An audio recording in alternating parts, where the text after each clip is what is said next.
what commercials are being inserted in your podcast. So to me, it's well worth the 10, 15, $20 a month you spend to have control of what listeners are going to get when they listen to your podcast.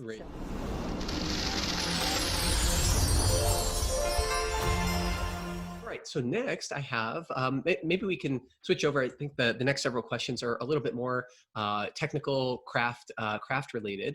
And what does one need at minimum to start out? And that you can answer that in any way that you'd like, whether equipment, hosting, any software, anything aside from the sort of strategic things that we've been talking about already. Right.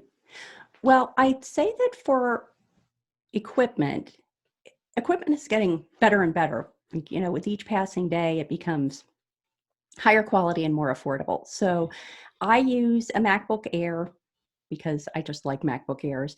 One thing that I like about my MacBook Air is it's one of the newer M1 models that is fanless. So I don't have to worry about being in the middle of an interview and the fan goes right in the middle of it. Yeah. So that's good. I also, I have a podcast mic. I use a Blue Yeti, and I think that's fine. Your listeners will be able to know better than I will, but it's a commonly recommended one. It's not all that expensive, and it seems to be working well. But I also think that it's been a couple of years since I got it, and so I feel certain that if I were to buy a less expensive, more prosumer level mic, it would be fine. The caution I make is that the only thing you should not do is not use your built-in mic on your laptop or your computer, because for some reason those haven't kept up, and almost any attached mic is going to be better than what's built into your computer. I also recommend that you use earbuds. So I have wired earbuds, and that just helps prevent the microphone from picking up your responses, which might muddy up the audio a little bit. And then other than that, you really just need a hosting platform and potentially editing software. So the hosting platform I use is Libsyn. I spend $15 a month to host on Libsyn, and that can vary based on a lot of it is based on the storage you need. So the more episodes you have, I have about 4 episodes a month, and they're usually about an hour long. So that gives you a sense of what I'm getting for my $15. Sure. And there are free platforms you can use for podcasting, but they have to make their money somewhere. And a lot of them make their money by inserting commercials. And you as a podcaster do not necessarily, maybe never have control over what commercials are being inserted in your podcast. So to me, it's well worth the 10, 15, $20 a month you spend to have control of what listeners are going to get when they listen to your podcast. So I do recommend that. The other piece of software I use is called Descript, and it is a package where it's basically for people who have absolutely no audio or video editing experience, and that would be me.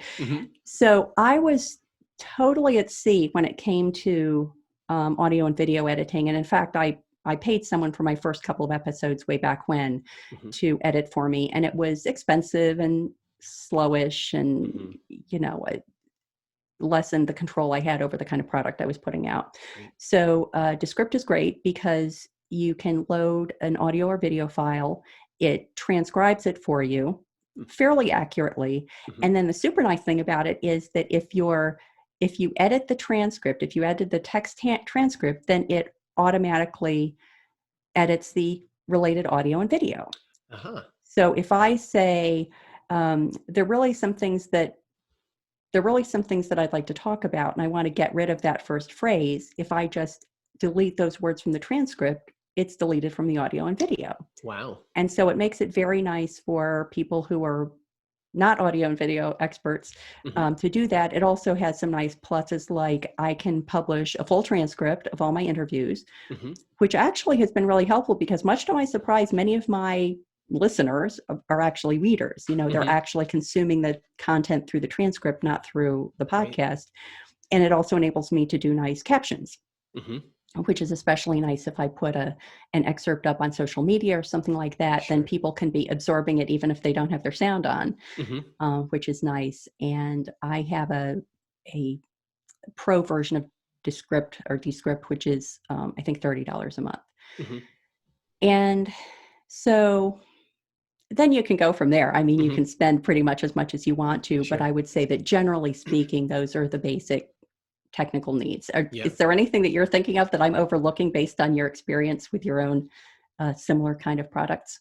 No, no, that Descript you said, right? Yes. Yeah, that software sounds great. Actually, it definitely touches on a number of needs that I have.